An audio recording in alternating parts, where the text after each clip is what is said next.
મિત્રો, ચલો આજે આપણે જે છે ધોરણ 8 ગુજરાતી એમાં આગળ વધીશું.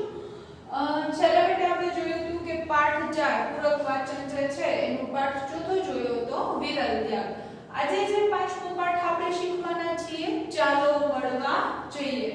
બરાબર, સાહિત્ય પ્રકાર છે નિબંધ અને લેખિકા છે વિનોદિની નીલકંઠ. લેખક નથી. તમને લોકોને વીકે ટેસ્ટમાં કે ગમે ત્યારે પૂછે કે ના ચાલો મળવા જઈએ પાઠના લેખક કોણ છે, તો ઓપ્શન એબીસીડી આપ્યા હોય ને લેખકના નામ હોય, બરાબર, તો ખોટા હોય. ટીમાં હોય એક પણ નહીં, તો તમારે શું કરવાનું? ટીક એક પણ નહીં. શું કામ? કારણ કે લેખક નથી, લેખિકા છે વિનોદિની નીલકંઠ. બરાબર, તો ગદ્ય એટલે કે પાઠ જે છે એના જે લખ્યા હોય, જો એની રચના કરનાર પુરુષ હોય તો લેખક કહેવામાં આવે છે, સ્ત્રી હોય તો લેખિકા. એવી રીતે કવિતાની જે રચના કરી હોય તો પુરુષ છે એને કવિ કહેવામાં આવે છે અને સ્ત્રી જે છે એને કવિયત્રી કહીએ છીએ. બરાબર છે. તો હવે આજે આપણે પૂરક વાચન પાઠ 5 ચાલો પડવા જઈએ ધોરણ 8 જે છે ગુજરાતીમાં એમાં આગળ વધીશું. આપણો અભ્યાસક્રમ સેમેસ્ટર બીજો એનો આ છેલ્લો પાઠ છે. આમ જોઈએ તો શીર્ષક જોતા જ ખ્યાલ આવે છે ચાલો મળવા જઈએ. સૌપ્રથમ આપણે વાત કરીએ કે આપણે માણસો જે છે ને સ્વભાવ કેવા હોય છે? અલગ અલગ. કોઈનો અતડો સ્વભાવ હોય, કોઈનો મળતાવડો સ્વભાવ હોય,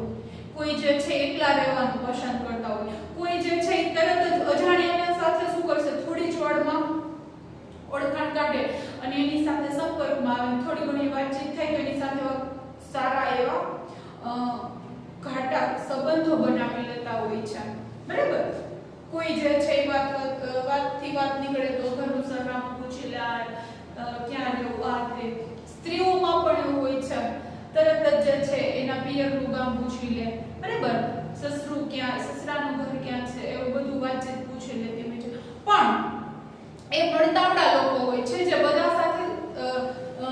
ભળી જતા હોય છે, એને જે છે લોકો ગમતા હોય છે, લોકોમાં સમૂહમાં રહેવું ગમતું હોય છે. અમુક કેવા હોય છે તો કે એકલા જીવવા વાળા હોય છે, અમુક કેવા હોય છે તો કે આપણે કહીએ કે મીઠા લોકો છે. લોકો હા કે ના કે કંઈ બોલે નહીં, સાવ ઓછું બોલે ને. બરાબર, તો આપણે પણ જોઈને શું થાય,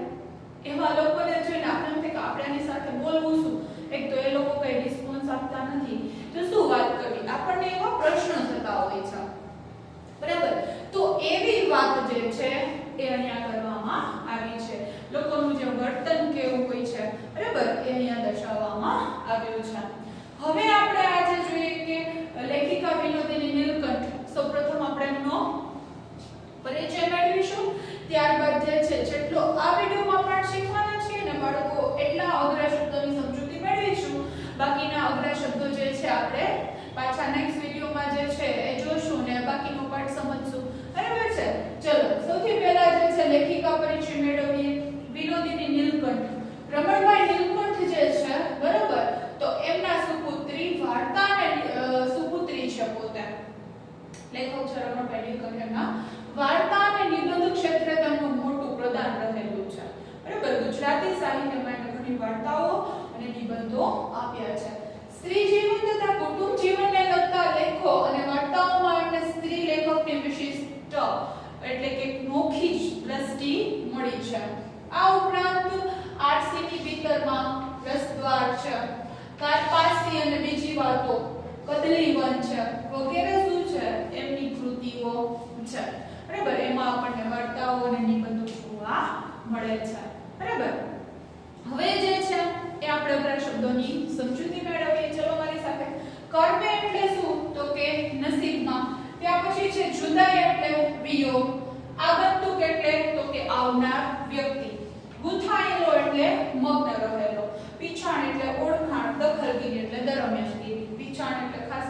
યાદ રાખજો ઓળખાણ. અને આગંતુક એક નવો શબ્દ છે. આગંતુક એટલે તો કે આવનાર વ્યક્તિ. દાનત તો વલણ, ખૂટાડવા તો ઓછી કરવા. તંતોડ એટલે પુષ્કળ. ગૂંચ એટલે મૂંઝવણ, મુસીબત. જુદા જ ઢંગની એટલે જુદી જ રીતની. યજમાન એટલે ઘરધણી, મહેમાન ગતિ કરનાર અથવા તો. બરાબર, ચાલો હવે જોઈએ આપણે કે આ પાઠ જે છે એ બેટા પુસ્તકમાંથી સમજવાની કોશિશ કરીએ. તમે પણ મારી સાથે જોતા જાઓ. આપણો આ જે છે ધોરણ 8 નો છેલ્લો પાઠ છે. ચલો હવે જોઈએ કે લેખિકાએ શરૂઆત ક્યાંથી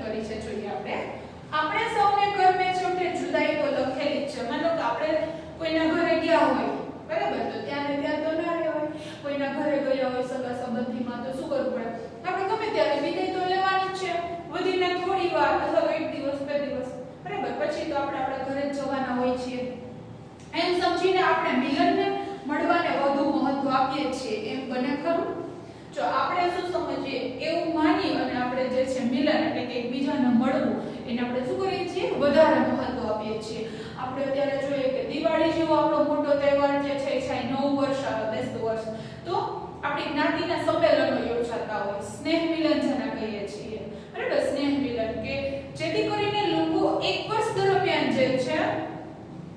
એ એકબીજા સાથે ફોનમાં તો એમ વાત કરી શકતા હોય પણ રૂબરૂ ના મળ્યા હોય તો શું થાય કે આખા ફેમિલીનું સ્નેહ મિલન યોજે એક મોટી એવી જગ્યા હોય ત્યાં પછી ભેગા મળે બધા ચા નાસ્તા પાણી કરે બરાબર જમણવારનો યોજન તો એ શું થયું તો એકબીજા લોકો જે છે બાને મળે તો એવી જ રીતે લેખિકા કહે છે કે મિલનને વધુ મહત્વ આપવામાં આવ્યું છે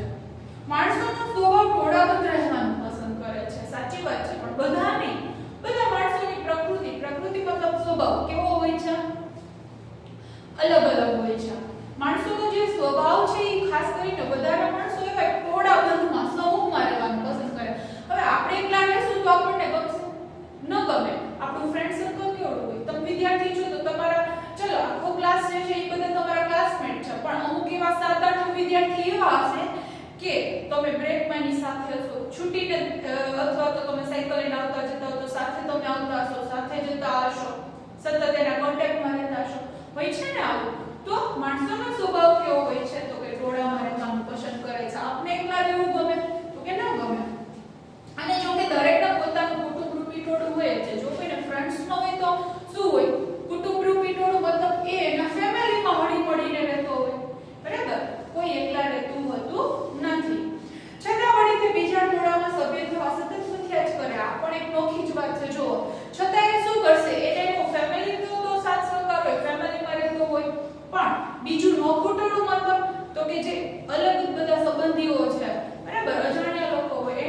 એનો ફ્રેન્ડ છે તો એનું સર્કલ હોય તો એવા પ્રયત્ન કરશે હું પણ એની સાથે હળી મળીને રહું બરાબર એવા પ્રયત્નો જે છે થતા હોય છે મથ્યા કરે એટલે કે તો કેવા પ્રયત્ન કરતા હોય છે અને તેથી મનુષ્ય કાયમ બીજા લોકોને મળવા જવામાં ઉજવાયેલો રહે છે આમ કરીને તો ઘણા બધા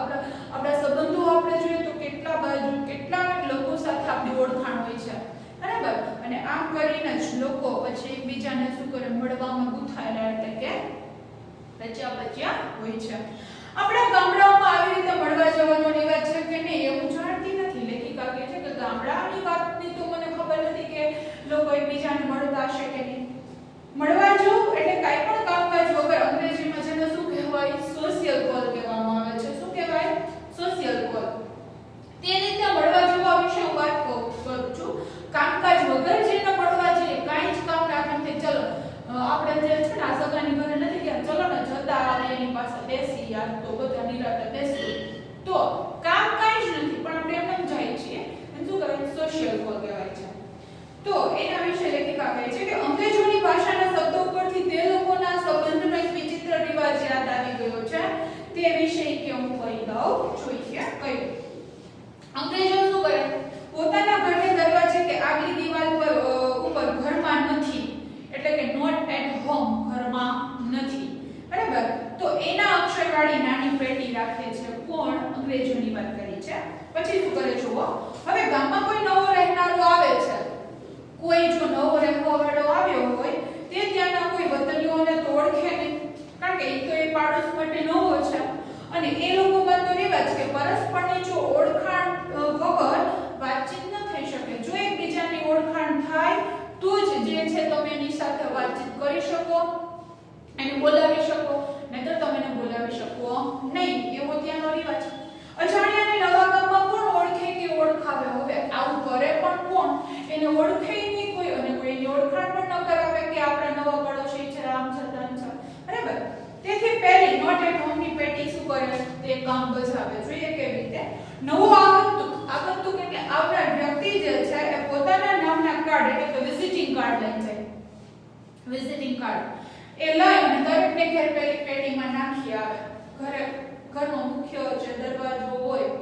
ત્યાં એ પેટી લગાવેલી હોય તે નાખી આવે નામ હોય સરનામું બધું એમાં લખ્યું વગેરે વગેરે વિઝિટિંગ કાર્ડ બરાબર તો પછી બધાની પેટીમાં નાખી આવે અને પછી તે નવા આવેલા રોજને બધા પોતાના ઘરે પછી ઘરે ચા પીવા માટે બોલાવે જેથી કરીને શું થઈ ગયું કે એની સાથે એની ઓળખાણ થઈ ગઈ બરાબર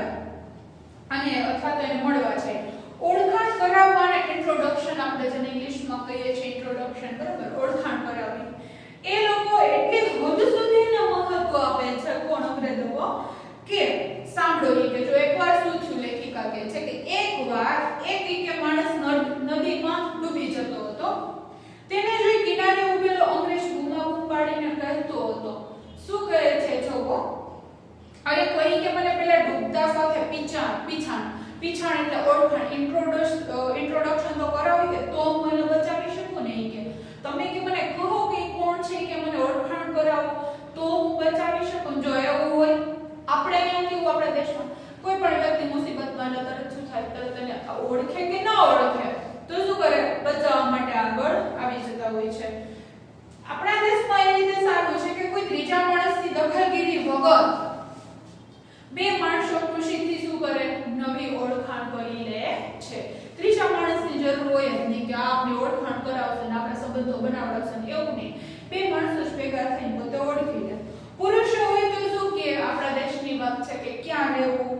શો ધંધો છે તમારો, શી કમાણી એટલે કે તમારો ધંધો શું છે, તમે કેટલું કમાવો છો,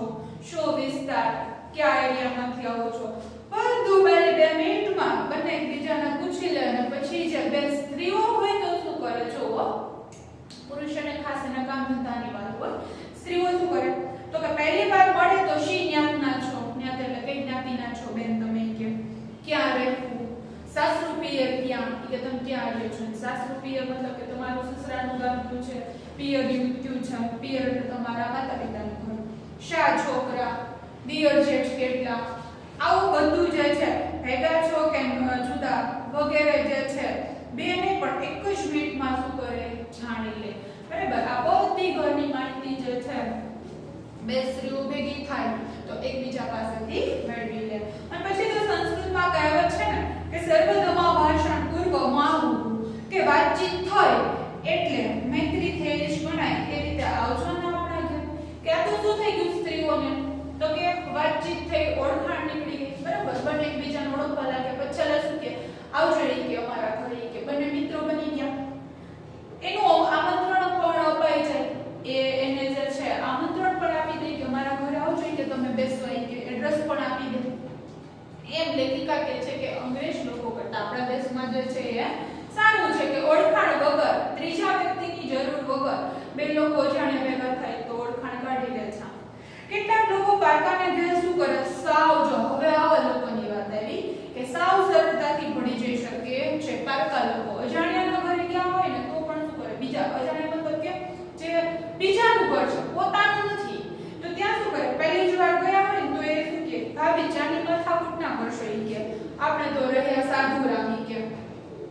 દૂધ હશે તોય ચાલશે. મતલબ શું તો કે સામેથી માંગી લીધું શરમાયા વગર, કે ચા ન કરે તો કઈ વાંધો નહીં, દૂધ પાણી કે ચાલશે, જરા કેસર એલચી બદામ પિસ્તા નાખી દેજો ને એટલે પત્યું, એમ કહી દે છે. જો આવું જે હસતા હસતા કહી દે શું કે એમાં જરા કેસર એલચી બદામ પિસ્તા બધા ડ્રાય ફ્રૂટ છે, બરાબર, તો એ બધું કે નાખી દેજો કે ચાલશે. તો આ દૂધ તો સારું છે ચા કરતા, પણ આવું એ સામેથી માંગી લેતા હોય છે. વળી કેટલાક મળવા આવનારા છે રસોડાને ઉઘરાવીને જ ઉભા રહે, શું કે ભિક્ષામ દેહી એવું બોલતા કહેતા બ્રાહ્મણ માફક અડધું હસવામાં અને અડધું ખાવા બેસવાની દાનતથી કહે છે.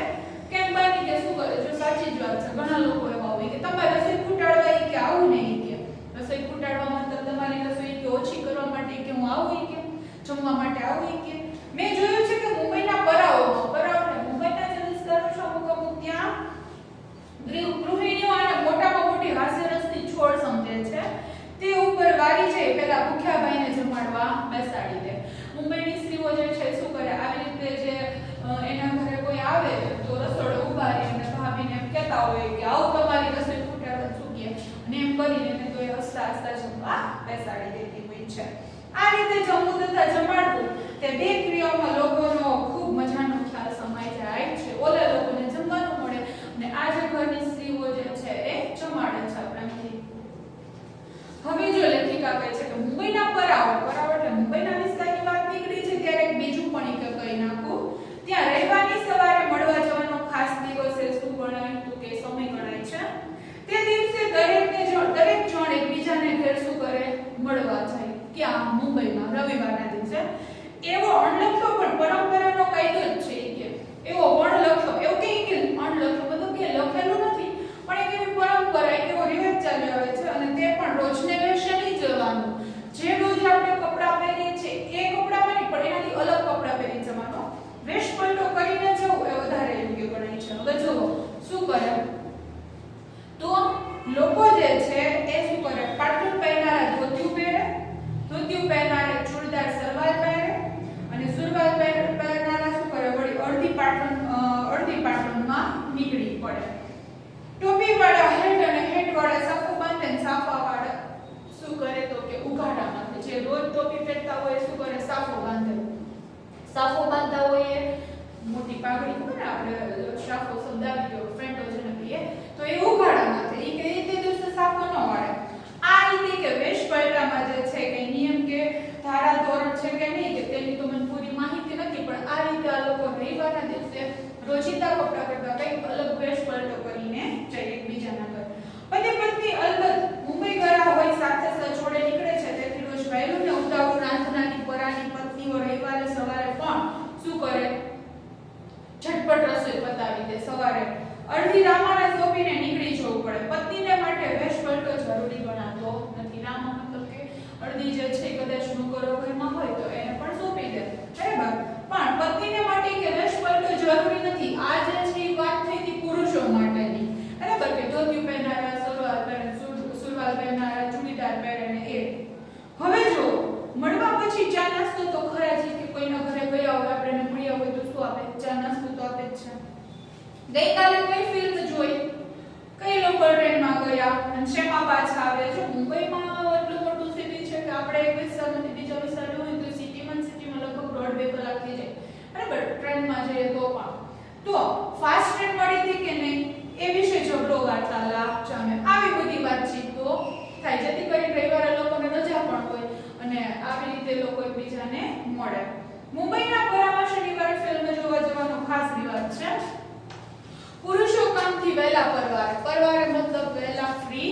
થાય અને પત્નીઓ શું કરે તો કે માથેલી કે ઝાઝી એટલે વધારે દોડીને થોડા ફૂલવાળી વેણી બાંધે અને પછી શું કરે તો કે મુંબઈ જઈને પછી ફિલ્મ જોવા જાય આ ફિલ્મ જોવા માટે ફ્રી પાસ મેળવવા માટે ઘણા પ્રવાસી સ્ત્રી પુરુષો તનતોડ મહેનત કરે ફ્રી પાસ લો અને મફતમાં ફિલ્મ જોવી પડે એના માટે શું થાય હવે જો આમ તો બી સરખું થઈ જાય કે તેની અપેક્ષામાં કે ફ્રીમાં પાસ મળી જશે એ માટે ટ્રામ બસ ને વિક્ટોરિયા ને જરૂર પડે તો ટેક્સીના ભાડે ખર્ચે પણ અંતે તો શું થાય સ્પેશિયલ ટેક્સી કરે પાસ લાવવા માટે જાય ફ્રીમાં જે છે ટિકિટ ટૂંકમાં ફિલ્મ જોવી પણ અંતે તો એનું એક થાય તો આના રૂપિયા વયા જાય ટેક્સીમાં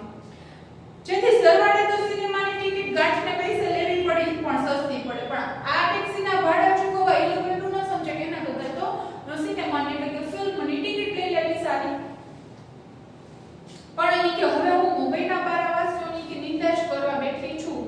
તો ભેગા મારી ગુજ એટલે કે મારી મૂંઝવણ જે છે મુસીબત જે છે નિંદા એટલે ટીકા એ પણ એ કઈ મૂકી દવી કે પરાવામાં દર રવિવારે સવારે બધા જ એકબીજાના ઘરે જાય ત્યારે કોને ઘેર જઈ મળી શકતું હશે આપણે એમ થાય બધા ઘરેથી નીકળી પડે તો કોણ ઘરે હશે કે એવો પ્રશ્ન આપણે થઈને વાત સાચી છે આપણે એમ થાય ચલો આપણોના ઘરે જઈએ તો વળી આપણા ઘરે કોક આવી જાય તો બધા જ એકબીજાના ઘરે જવા નીકળી પડ્યા હોય તો કોઈ પોતાને ઘરે તો હોય જ સાનું અમદાવાદની તો વળી જુદા જ ઢંગની વાત છે ઢંગ એટલે જુદી જ રીતની વાત છે અમદાવાદી તો જો આપણે કહીએ કે જો આપણે કોઈ કહેતા નથી પણ કે બહુ પાકા હોય લુચ્ચા હોય અમદાવાદી જે છે એ તો કોઈને માગી તાળી પણ ન આપે એ કહેવત કઈ ખોટી નથી બરાબર એવું લોકો જે છે કહેતા હોય છે એટલે કે અમારે ત્યાં જો તમે કોઈને મળવા જાઓ તો પછી ભલે તમારો યજમાન એટલે ઘરધણી જે છે એ કેવો હોય લાખોપતિ કે કરોડોપતિ કેમ ન હોય કે ભલે ગમે એટલો શાકર હોય તરત ભારે વિવેકથી તમને હળવે ગંભીર સાથે પૂછવામાં આવશે કે શું કે પાણી પીશો તમે બિન અનુભવી કે બિન અમદાવાદી હો તો એટલા કાચા કે ના કહો જોઈએ કે તમે કે અનુભવી હોય કે બિન અનુભવી હોય તો તમે શું જો ના કહેશો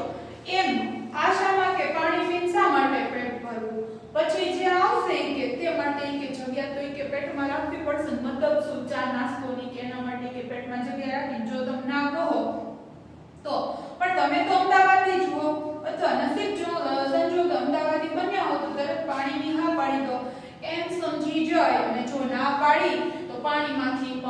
રહી જશું ઈ કે શું કામ એમ કારણ કે પછી ચા નાસ્તો કઈ આવે નહીં ને ઉલટાનું પાણીમાં તો તમને ના પડી હોય તો પાણીના ગ્લાસમાંથી પણ રહ્યો ઉઠતી વખતે સોપારી મળે મુખવાસ ને એવું વધારે નસીબદાર હો તો પાનનું બીડું મેળવી શકો આવા અમારા અમદાવાદી યજમાન મતલબ કે ઘરના લોકો કોણ તો કે આવા અમદાવાદના લોકો હોય છે એવું જે લેખિકા જે છે એ અહીંયા કરે છે તો આપણે જોયું કે પહેલા મુંબઈની વાત નીકળી ત્યાંના લોકો કેવા હોય પછી જે છે કોની વાત નીકળી તો કે અમદાવાદની વાત નીકળી તેના લોકો કેવા હોય તો કે કોઈને માગી તાળી પણ ન આપે બરાબર ખાલી પાણીનું પૂછી લે પછી કાંઈ નહીં ઊભા થાય ત્યારે મુખવાસ સોપારી આપે બરાબર એવી વાત અહીંયા સુધી આપણે રાખીએ બાળકો નેક્સ્ટ વિડિયોમાં પાછા મળીશું ત્યાં સુધી આવજો